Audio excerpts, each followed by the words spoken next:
Hello, and welcome to the behaviors that are typical from infancy to 12 years old, working with children of different ages training.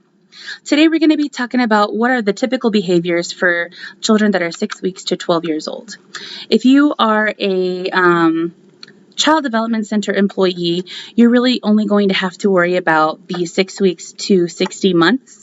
But if you are a youth age person, it's still helpful to understand what is developmentally appropriate for the younger age groups. But we're going to also talk about those up to 12, okay? So just as with all areas of development, there are certain behaviors that are typical as children progress through developmental stages. These behaviors often challenge adults, but they are to be expected basically because we are the people that are teaching these children how to use self-help skills, coping skills. The table that I'm going to talk about is going to show some examples of the types of behaviors that you may see in your classrooms. So we're going to talk about pre-mobile infants. So that is probably your 6 weeks to about 8 or 9 months. Or even before they even start crawling. For your pre-mobile infants, crying is going to be the number one thing that you will see all the time. Crying is indicative of hunger, tiredness, maybe stranger danger. It may be that they want to roll over on their belly. It may be because they're sick. It may be because they're teething. It may be because they have an ear infection.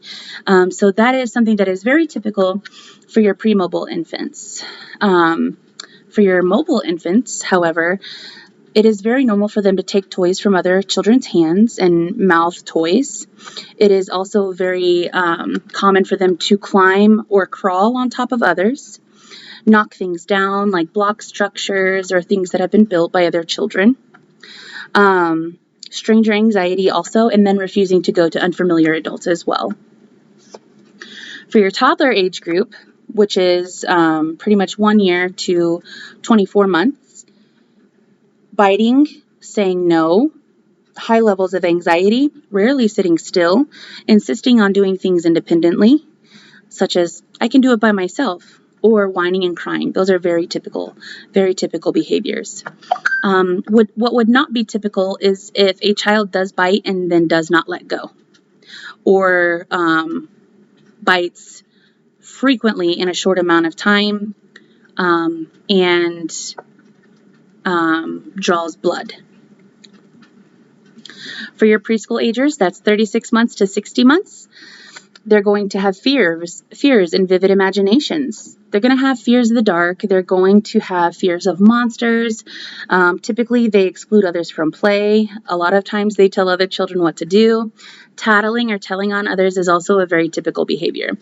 All because it is annoying to us does not mean that it's a bad behavior. It just means that we have to teach them the appropriate way to alert a teacher of a problem.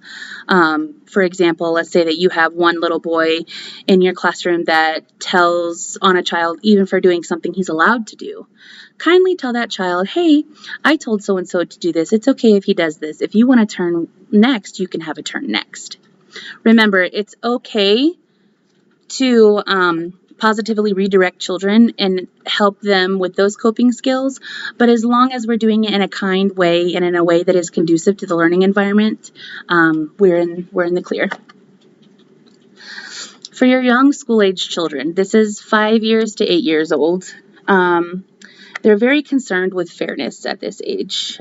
Typically, taking turns and sharing are learned by then. Taking turns and sharing can be very difficult for preschoolers to learn, basically because they think those are the same things. However, when I was in a preschool classroom, the way that I would differentiate between the two would be taking turns is when I have something and then you have something and then I have it again. That is taking turns. Sharing would be us using something together, such as a table or a classroom, or we share a toy, one that has multiple parts. For your for your younger school agers, Like I said, very concerned with fairness, may use sex differences as the basis of play decisions or excluding others from play, such as no boys allowed. Lying or stretching the truth is also a typical behavior. Tattling again or telling on others is another typical behavior. And cheating at games or getting upset and not wanting to play or being afraid to lose.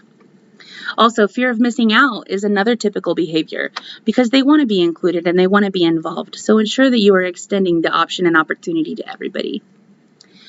And then lastly, you have your older school age, 8 to 12 years old, which is avoiding adults and peers, which is a typical behavior. Avoiding adults and preferring peers, rather. Talking back, experimenting with swear words and adult behaviors, wanting to appear cool to peers. What would not be typical behavior is any type of racial slur or giving into peer pressure that they already know is not okay. When we talk about behaviors that are typical in these specific age groups, it's important to remember that culture also plays a huge factor in this, as well as the family dynamics of the home. For example, sometimes you'll have children that are older, but they're having a new baby come into the home. Sometimes you'll see their behavior change, and it may not be typical behavior. Other times you'll have siblings very close in age, and they will act completely different, which is totally fine. Remember, when you're working with children from infancy to age 12, that those developmental skills all are based off of the zone of proximal development, which means that we teach something and it's reinforced, and we trying to get them to the highest phase of that developmental milestone as possible, and then they move on to the next milestone. For your pre-toddler age group, when we talk about age appropriateness, we also want to make sure that we are asking them to do things that we know that they can do. This avoids frustration, resentment, anger, sadness, belittlement, or loss of confidence, rather. And the reason why we always want to make sure that we are asking them to do things that are age appropriate is because they just may not know yet. For example, if you're in a preschool classroom, and yes, this child is 4, and most of the children can put their shoes on, but you have this one preschooler that cannot put their shoes on, maybe it's because mom helps him put his shoes on every day, so he doesn't have that exposure to the skill. Another thing I would say is for your toddlers, for example. They do not know how to put on their own coat per se, especially coming from the pre-toddler age group. So you're going to have to help them put the coat on. You cannot expect these children to understand or know how to put their coat on if they haven't ever tried it or mastered that skill before. So if you're working in a toddler age group and you have a transition from pre-toddlers to toddlers, I would say continue showing them and being that broadcaster, being that sportscaster. Say out loud everything that you're doing so that way the child knows and understands what you're doing and can follow those steps. For your preschoolers, another thing would be tying shoes. Preschoolers do not yet have that skill. It's a sequence of steps that leads to one successful outcome, right? So when we are talking about tying shoes, a lot of the times you'll see preschoolers that either have zippers, slip-ons, or Velcro. That is very normal. We cannot ask the child to, or expect the child to tie their shoes if they don't know how. Sometimes you will be getting 12 children dressed and ready to go outside, but one child will be crying because they're frustrated because they can't zip up their jacket or they can't zip up their snow gear. Please remember that if they are asking you for help and you are working with another child, say, "I'll be with you in one moment. Please be patient. I'll be right there." If it's something that you might be able to walk them through, such as putting on their shoes, you can also model this behavior. You can say, "Oh, look, I'm going to put my shoes on by putting my foot in this shoe." Talk about your rights and your lefts. Talk about what a zipper is, what a button is, what a snap is. Show them how to snap and maybe do a hand-over-hand technique so that way they understand better. It's important that when you talk about or when you're using developmentally appropriate practice and developmentally age appropriateness in your classroom, that you also get to know those children. It also fosters the relationship when you guys are modeling that behavior and ensuring that the children are practicing those skills they need for self-help skills.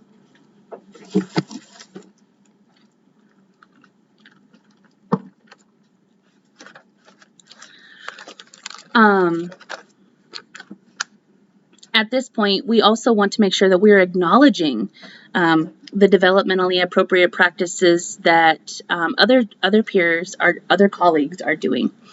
For example, if you see a teacher say, "Okay, blow your nose," that child may not know how to blow his nose, so you may have to say, "Hey, let's walk over and actually blow their nose," and have them kind of breathe out gently through their nostrils. For your infants, developmentally appropriate practice would be something such as, maybe this baby cannot hold their bottle, so you'll have to help the child with their hands hold their bottle like this. Another developmentally appropriate, another age-appropriate thing, especially something to consider when working with children of different ages, is understanding potty training. Potty training starts roughly around the toddler age group. And sometimes the toddler age group is the hardest age group because you're starting those introductory experiences. When you're working with children of different ages, it's important to remember the skill level. This is also going to come in handy when you're learning about those children, learning what they can do, what they cannot do. One child who is 2 years old may be well developed in a skill area. However, another child that is also 2 years old may not be as developed in that same skill area. All because one child is really good at it does not mean that we compare other children to that same thing. Maybe that child has had more exposure to those skills. Maybe another child has never been exposed to those skills. Always make sure that when you are asking children to do something, that you are clear and descriptive, and you are showing them what you expect them to do or what you want them to do.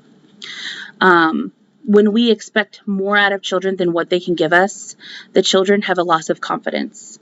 It's important to praise when they do something well, or when they master a skill such as zipping up their coat.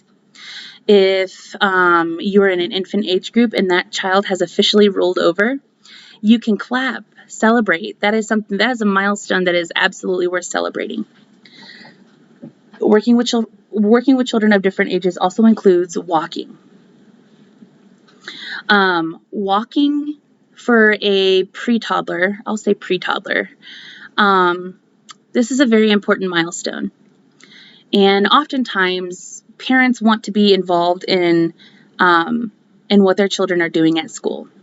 However, sometimes parents get upset when they miss their first steps, or when they miss their first word. Please make sure that you are being as amicable and professional as possible when talking about the children's milestones with the parents, ensuring that we're not upsetting any parents if they have missed those milestones. Some parents deploy a lot, and they miss a lot of those birthdays, they miss a lot of first steps, they missed a lot of first words. But just remember that your parents, they trust you with their children, and they trust that you will make the best decisions for their children and to help them learn and to prosper in their endeavors of mastering those developmental skills. If you have any questions regarding working with children of different ages, please consult your training and curriculum specialist or your director for more information. Thank you.